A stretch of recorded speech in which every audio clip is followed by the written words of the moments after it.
Welcome to Now We're Getting Somewhere. I'm Katie, and I'm a certified life coach, but I've also been a management consultant at McKinsey and a product manager at a tech startup. In other words, I know what it feels like to have a life that looks pretty good on paper, but doesn't feel as good as I want it to. I help my professional clients develop lives that are more meaningful, happy, and also more successful. And I want to share the same practical insights with you. Let's go.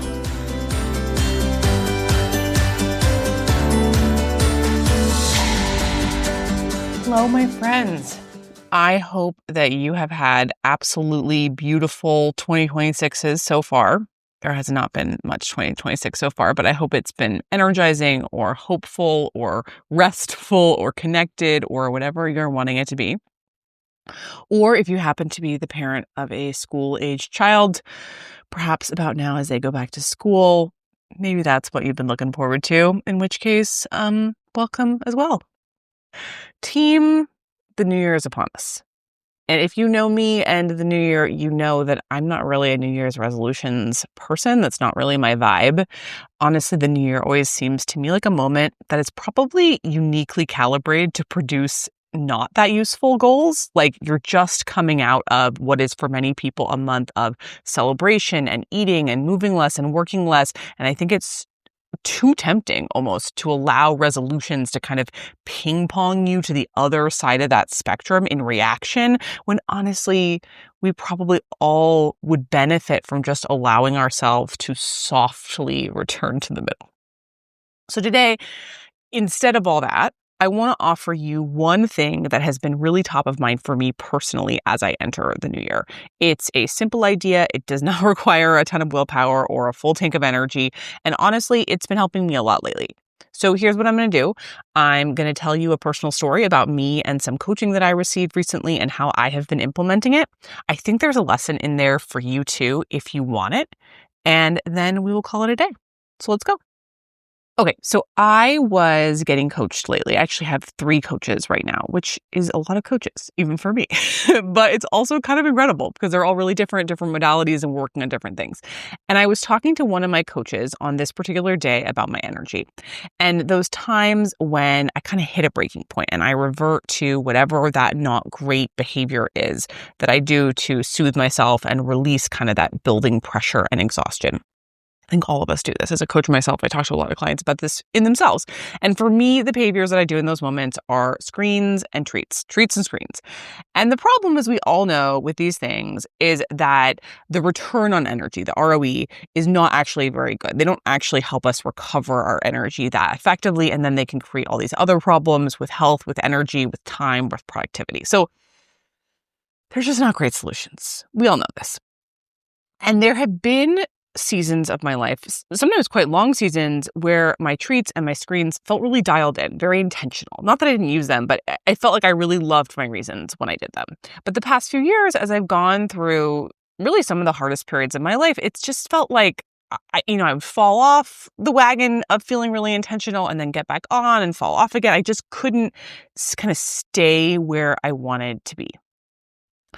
And it just felt like this season, post having kids, it all just would kind of fall away more easily. And I was telling my coach all about this, and she said, okay, well, let's go through some specific examples. So I was telling her about a Saturday. I often feel a little more tired on the weekends because I'm with my kids a lot more, and that can feel like a lot. So she asked, what happened on a given Saturday such that you were so empty by the end of the day. So I was walking her through it. I was like, okay, so I woke up. Honestly, I was already tired because it's just been such a busy season in the past couple months.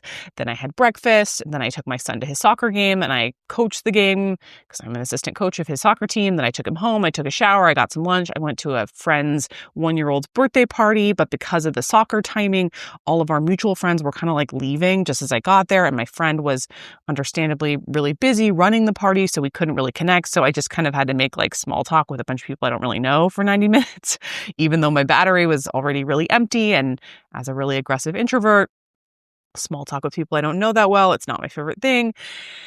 And then I left, I drove home, and I had a half hour till I had to go back on with my kids in the afternoon. So I went to Trader Joe's to grab some groceries, and then I hung out with and took care of my kids for a couple hours. And so that was my Saturday. You guys have now heard my Saturday too. So, and then my coach looked at me in that way that I probably also look at clients. And she was both smiling and also giving me this look like, you know what's happening here, don't you? And she said to me, Katie, do you see that you keep adding one more thing to your day? And in that moment, I was genuinely like, no, what do you mean? No. And I proceeded to tell her that unfortunately, all of those things that I had listed were 100% necessary. Like I'd already made the commitment to soccer, so I had to keep it. This friend was very important to me, and I knew that her daughter's birthday party was kind of like a celebration for her of a tough first year. So I wanted to go honor her. And then obviously I had to go to Trader Joe's because it was my turn to cook for our kids this week. My husband and I kind of alternate who cooks for the kids each week, and I need to get groceries. And honestly, Trader Joe's was fine because I didn't really have to like interact with people on a personal level like I did at the birthday party. And again, I'm telling her all this. And then she looks at me in that same way, loving, calm, but also like, Katie. And she said to me, Katie, did you really need to go to Trader Joe's? And again, I feel it in my body in this moment as I describe it. I sort of stomped my feet at her. And I was like, well, Sundays are also busy. And what am I supposed to do?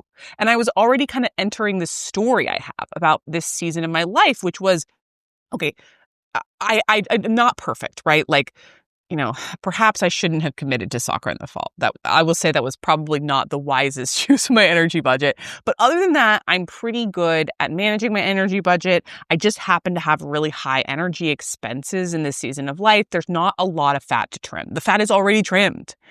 And by then our session was basically over. And she just, again, looked at me in this kind of skeptical yet loving way and said to me, Katie, I think that you have a lot of moments where you are doing one more thing and you don't have to. And if you want to stop getting to your upper limit, you gotta notice what those one more things are, because they are the piece of straw that breaks the camel's back, and you gotta cut them. And I'll just jump away to say, don't you love it when your coach doesn't buy your story? So she told me that next week I should pay attention to what all those one more things might be. And even as I left the session, I was sort of like, we'll see, humph. But I also knew that she was right about the fact that I was hitting my upper limit more than I wanted to really this fall. And I knew I was still in this busy season. I think this was like mid-November when she and I were talking. And, there's a lot of busy season to go. And I needed a way of pulling myself back from that brink without using treats or screens to kind of relieve the pressure. So, for lack of a better idea, I started paying attention. And I am here to say that I was wrong. Happily, actually, I was wrong. I think it was like the night after the session. If not, it was very soon after. I found myself tired, as I often am at the end of the day, after working and putting my kids to bed and having dinner with my husband, all of which are very important to me.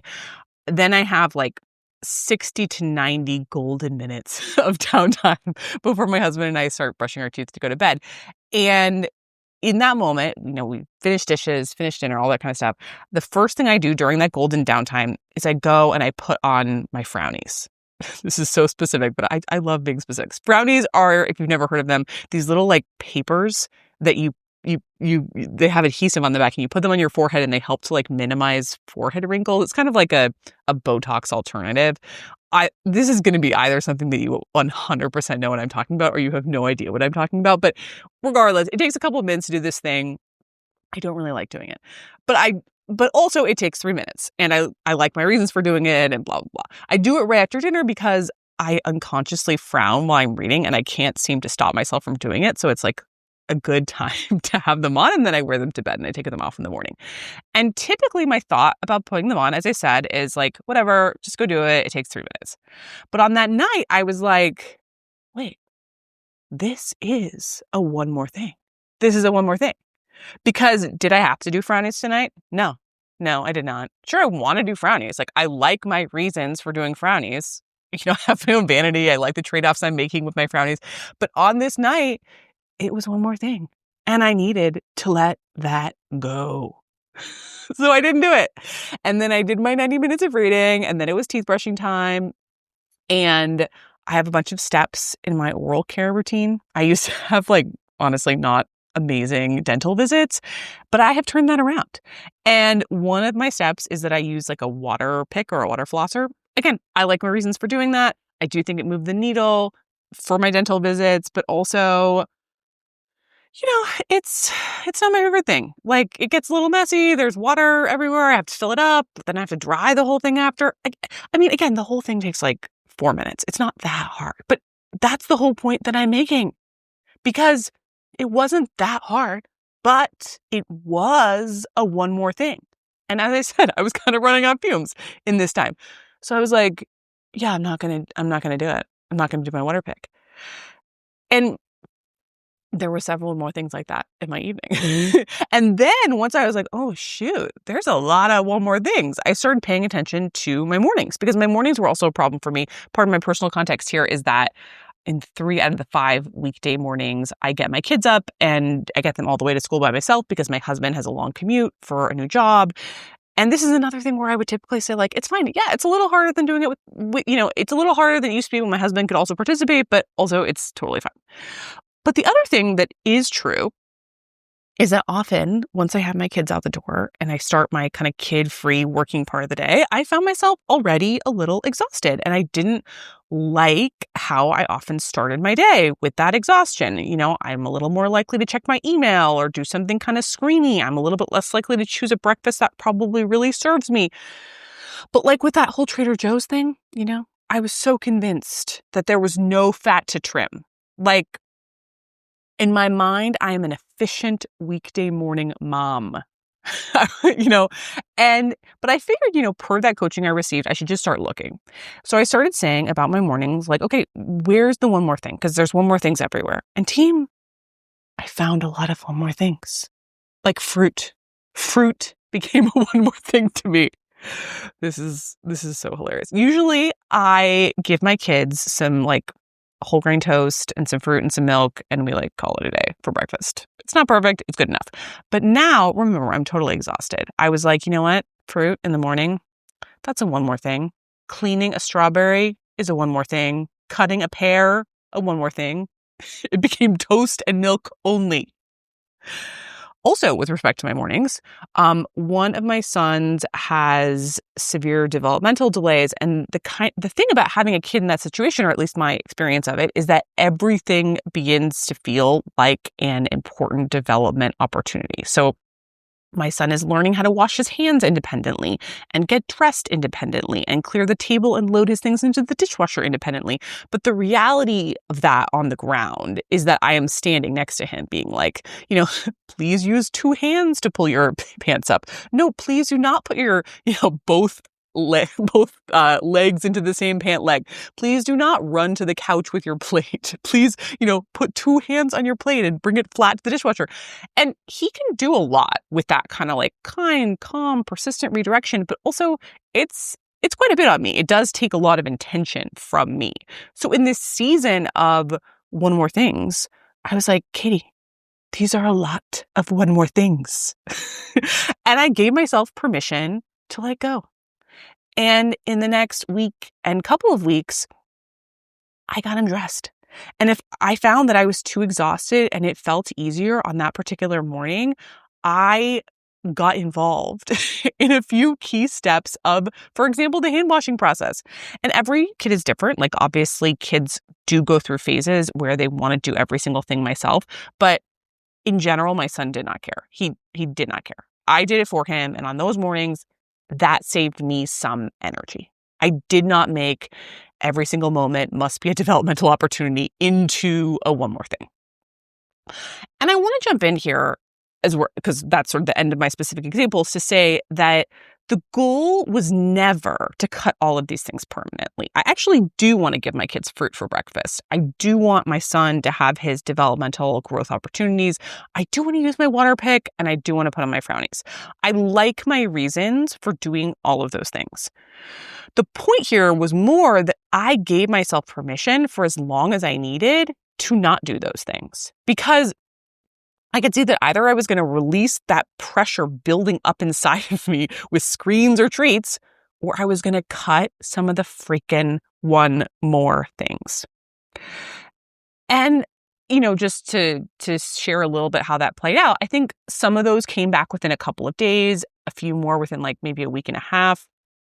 And some of that noticing kind of inspired longer term shifts. Like I actually don't do frownies right after dinner anymore. That's just like a time when I just need to be done and I just want to plop on the couch.